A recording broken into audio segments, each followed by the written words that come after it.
Hi, my name is Nate McCullough on behalf of ExpertVillage.com.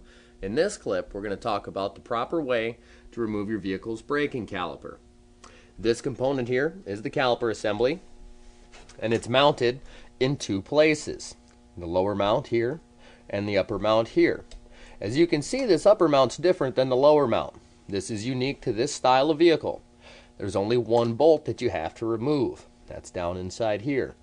There's actually no bolt that's accessible through this end of the caliper casting. In particular, this vehicle takes a 7mm Allen. This is the preference I like to use instead of just the angled Allen wrenches that you can get. We'll go ahead and put it there. Slide it in, make sure you got a good fit. We'll go ahead and break that bolt loose.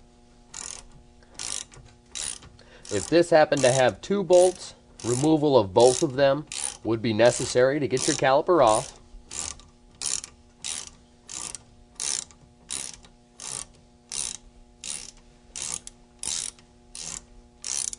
Okay, go ahead and wiggle our bolt out so the threads clear what's left of the hole.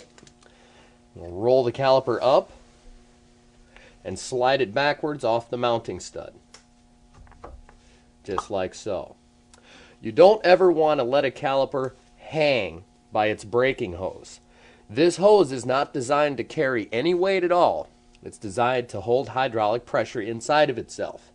Hanging this caliper by the hose may possibly damage the tube inside of the hose that carries your hydraulic fluid.